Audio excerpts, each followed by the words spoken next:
Evangelho segundo Mateus, capítulo 27, verso 46. A palavra de Deus diz assim: Por volta de 3 horas da tarde, Jesus clamou em alta voz, dizendo: Eli, Eli, lema sabachthani. Isso quer dizer: Deus meu, por que me desamparaste?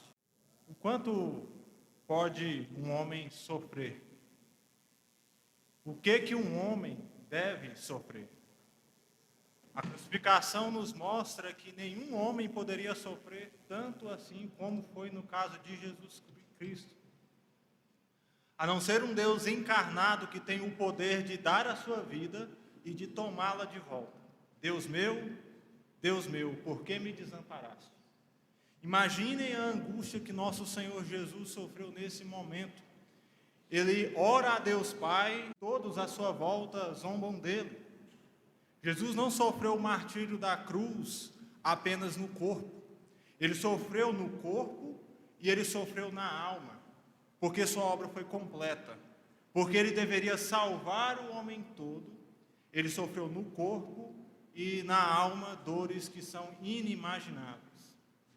Sabendo que Jesus é totalmente homem e totalmente Deus, eu queria destacar aqui 3 fatos que nos são comunicados com essas palavras. A primeira delas é que o seu abandono foi incomparável.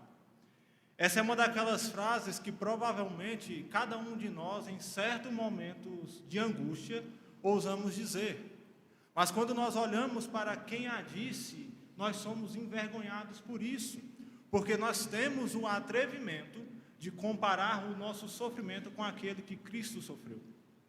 É o próprio Deus encarnado na pessoa de Jesus Cristo quem está dizendo. Ele grita isso. Nós não podemos sequer imaginar o sofrimento e a humilhação sofrida pelo nosso Senhor Jesus. O abandono que ele sentiu na cruz é singular. Isso significa que ninguém sofreu mais do que ele. Ninguém sentirá tamanho abandono como ele sentiu. Ninguém será abandonado como ele foi. E existem alguns motivos que nos mostram isso. Ele foi abandonado por todos. Se nós retornarmos um pouco na nossa narrativa, no capítulo 26, o Evangelho de Mateus nos apresenta que, após a ceia, Jesus predisse que ele seria abandonado por seus discípulos. No versículo 31 do capítulo 26, ele disse: Esta noite todos vós escandalizareis comigo. Mesmo o apóstolo Pedro, sendo aquele discípulo que mais se destacava em sua coragem, na noite da traição negou 3 vezes. Seus familiares não estavam com ele. E o pior, o próprio Deus Pai o desamparou. Não porque ele houvesse falhado, mas para que Cristo realizasse sua obra como Redentor, ele sofreu a ira de Deus. Se você observar como prossegue a narrativa da crucificação, você vai perceber que há uma progressão do sofrimento de Jesus Cristo. No capítulo 26, seus discípulos o abandonam. No capítulo 27, são as autoridades que o abandonam.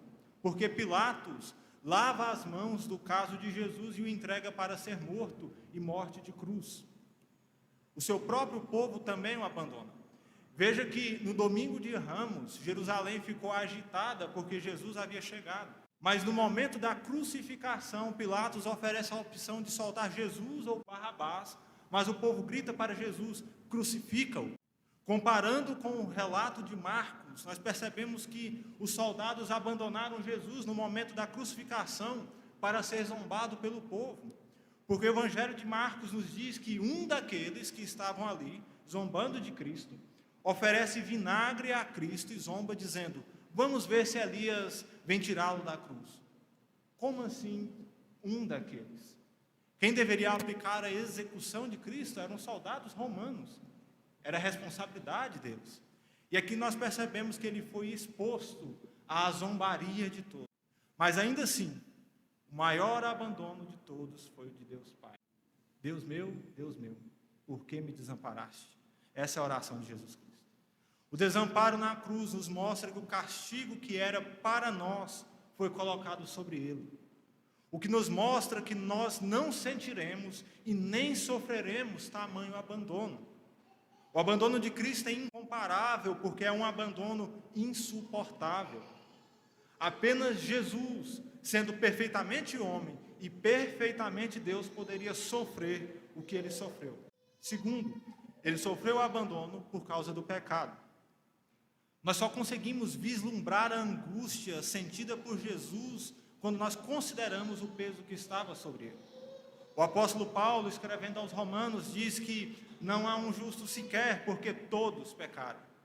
Falando aos Gálatas, ele diz que Jesus nos resgatou da maldição do pecado, fazendo-se ele próprio maldição. Isso nos mostra um fato. O fato de todos os homens terem caído, e para que fôssemos salvos, Jesus nos substituiu, tomando sobre si os nossos pecados. Por isso, na teologia reformada, tratamos o sacrifício de Jesus Cristo como uma expiação vicária e substitutiva. Isso tem a ver com a justiça de um Deus que é santíssimo. Nós recebemos graça, mas nós não somos perdoados de graça. Alguém teve que sofrer aquilo que nós merecíamos. E, biblicamente falando, o que nós merecíamos é o castigo do inferno. E o inferno é o total abandono de Deus em graça e a total presença de Deus em ira. No inferno, os pecadores recebem os flagelos que castigarão a alma e o corpo por causa do pecado. Aqueles que foram condenados ao inferno sofrerão o total abandono de Deus. E a frase que Jesus está dizendo nos mostra que ele sofreu em sua alma mais que qualquer pecador poderá sofrer no inferno.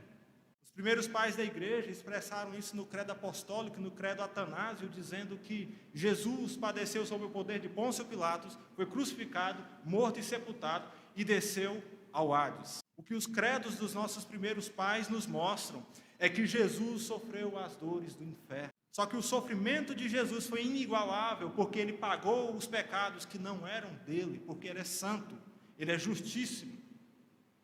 No inferno, os pecadores sofrerão flagelos que eles merecem, que é o próprio abandono de Deus. Mas o Senhor Jesus, ele toma sobre si o que ele não merecia, porque ele não tem pecado. E para que nós não experimentássemos as dores do inferno, ele as sofreu em nosso lugar. Ele nos substituiu, sofrendo o abandono de Deus Pai. Sabe por que Jesus sofreu as dores do inferno? Sabe por que ele sofreu o desamparo do Pai? Porque eu e você pecamos. E para que a oferta graciosa do Evangelho nos fosse feita, ele tomou o meu pecado e o seu pecado e sofreu as nossas angústias. Em terceiro lugar, a palavra de angústia nos mostra um propósito glorioso. É difícil mensurarmos o sofrimento que Cristo teve. Como estamos vendo, é um sofrimento incomparável.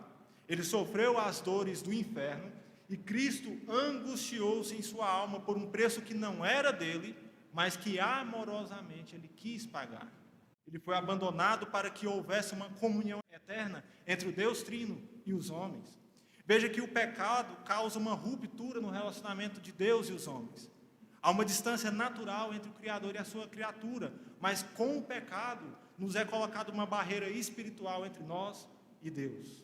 O propósito glorioso no abandono de Cristo é que enquanto ele é abandonado pelo Pai na cruz, é providenciado um meio para que a distância eterna entre Deus e nós fosse desfeita. E sabemos que Cristo, após sofrer, conquista um tesouro de méritos que só ele poderia. Porque em seu abandono temporal, Cristo adquire para si a igreja. E o fato é que ele se fez o Senhor de todas as coisas e o cabeça da igreja.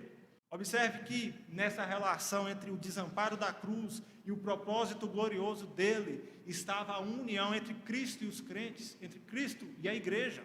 Isso nos diz que aqueles que recebem o Evangelho nunca mais estarão sós, porque o Espírito de Jesus Cristo habita em todo aquele que nele crê. A angústia espiritual que Cristo sofreu coloca um fim na angústia existencial da humanidade.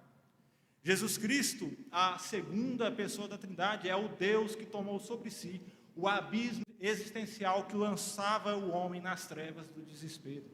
A exclamação de Cristo na cruz é um brado de horror que expressa muito bem a condição de desespero em que está o homem. A solidão de Cristo, que era a nossa, nos lembra que o homem sem Deus está lançado no vazio existencial. Essa é a raiz das nossas angústias, porque o vazio que toma conta do coração do homem caído é um vazio de Deus. E a verdade é que o nosso desespero existencial pode ser testemunhado tanto por nossas experiências que vivemos no nosso dia a dia, quanto pela própria história.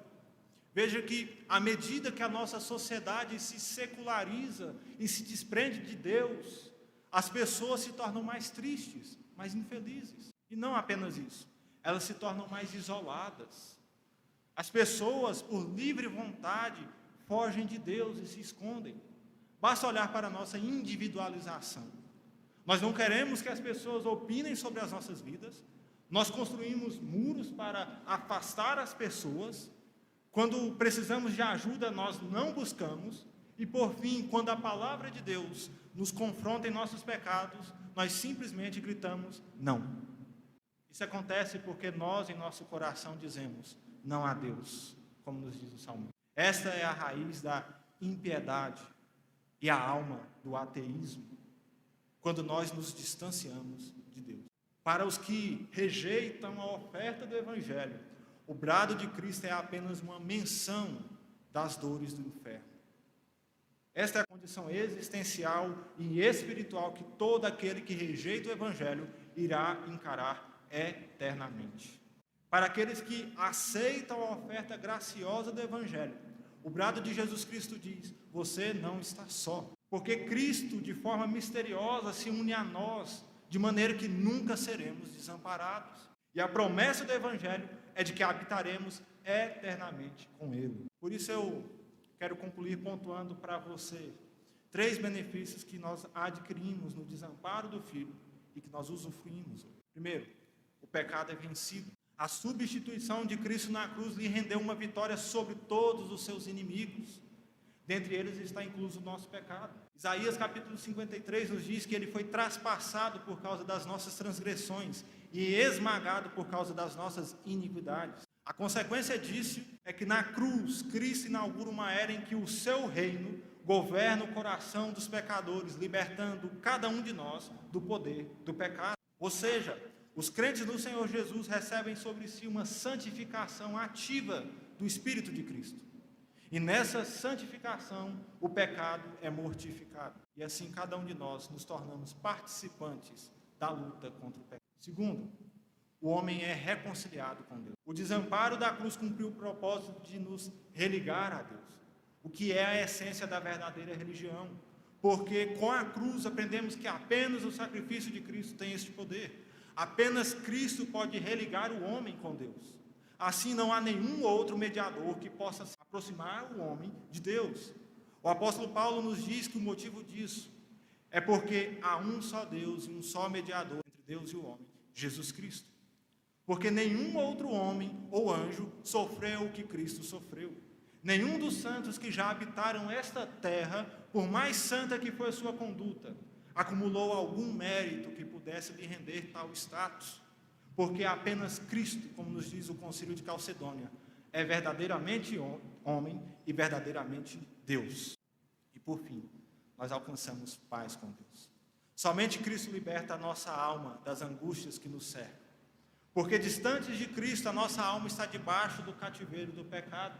Porque o pecado é o inimigo que nos aflige. Isso significa que os santos do Senhor estão livres do poder condenatório do pecado, que é a verdadeira paz. Porque nós só temos paz de verdade quando estamos em paz com Deus. Isaías diz que o castigo que nos traz a paz, ou que nos trouxe a paz, estava sobre ele. O que concorda com o ensino apostólico. Paulo, falando aos romanos, diz: temos paz com Deus por meio de nosso Senhor. Deus meu, por que me desamparaste? Ele sofreu na alma as angústias que nos pertenciam, para que o pecado fosse vencido, para que nós fôssemos reconciliados com Deus e alcançássemos graciosa paz. Vamos orar. Senhor Deus, obrigado pelo sacrifício de Teu Filho Jesus Cristo na cruz. Não podemos mensurar o sofrimento que Ele teve, as dores que Ele teve. Ele sofreu no corpo, sofreu na alma, E nós, Senhor, somos tentados a nos isolar, a viver vidas individualizadas, egoístas, mas nós te pedimos perdão. Que ao olhar para essa palavra da cruz, nós sejamos envergonhados pelos nossos pecados, porque alguém sofreu no nosso lugar, que nós merecíamos. O sofrimento que nós temos é muito pequeno e não dá para se comparar com o sofrimento que Cristo teve na cruz. Aqueles que andam sem paz, mostre a sua paz, Senhor, através do sacrifício de Jesus Cristo. É no nome de teu Filho, Jesus Cristo, que nós oramos. Amém.